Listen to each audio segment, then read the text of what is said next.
Good morning, children. Welcome back to the social session where we were trying to understand about religion and society in the early times, and we also were trying to understand about Parivar Rajakas.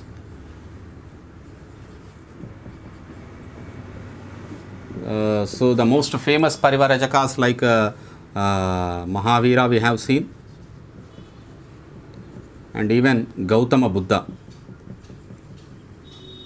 So they belong to Sangha, and he is the founder of Jainism, and Buddha is the founder of Buddhism. So Mahavira tried to find the answer for the question like how can one attain liberation from the cycle of birth and death. How can one attain liberation? Liberation means freedom from the cycle of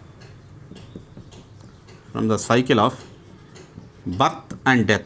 So we believe that after every death again the birth takes place. That's like a cycle, karma cycle. So how can we attain this liberation? He tried to find the answer. After 12 years of penance, deep tapasya, he tried to find the answer for that.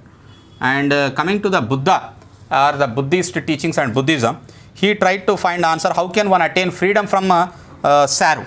Okay, freedom, that is from sorrow. Sorrow means pain, grief, bhada. Okay, gum. So how can one attain sorrow from these all? So he too belongs to the Ganga Sangha, and he actually was moved by the people's miserable in the conflict with each other, and he began to think how can one get rid of this sorrow, this misery. And Gautama also left his family and home in search of answers to such questions. He became a Parivarajaka, and you know Parivarajakas doesn't stay at a single place. They are the wanderers. They move from the forest to forest. They move from the village to village, and they also lead life by mendicants. Mendicants means by begging alms. But whereas ashramas and the sages, okay, Yajnavalkya and other people who stay at ashrama, that was different. They are settled.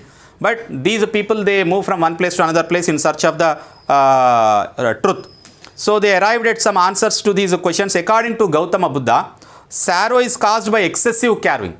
Excessive carving means if you have excessive desires, then the sorrow is caused. If there is no desire, there will be no sorrow at all. We can attain freedom from sorrow if we control our desires. And you know, in order to gain control over the desires, we need to live a very balanced life. Balanced life in the sense, controlled life, we should not cause pain to any living being.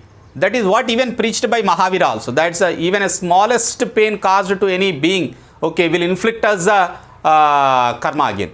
So here he also mentioned that we should lead a very balanced and controlled life where we should not cause any pain to any other living being. Buddha taught that one should avoid the extremes. Extreme in the sense, extreme penance or extreme pleasure. Okay, extreme tapasya is also not required. Extreme pleasure is also not required. Pleasure in the sense, what we call luxury is also not required. So, but instead he suggested for a middle path. For that reason, the teachings of Buddha is greatly known as the great middle path. Okay, what he suggested was the great middle path. The teachings of Buddha are famous as great middle path, which doesn't support for the great penance, that is the extreme penance or the extreme pleasure.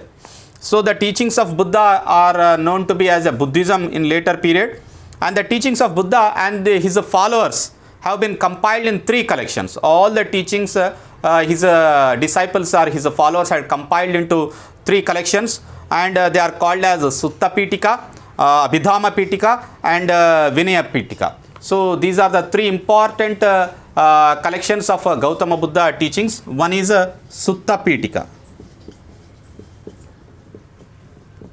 Abhidhamma Pitika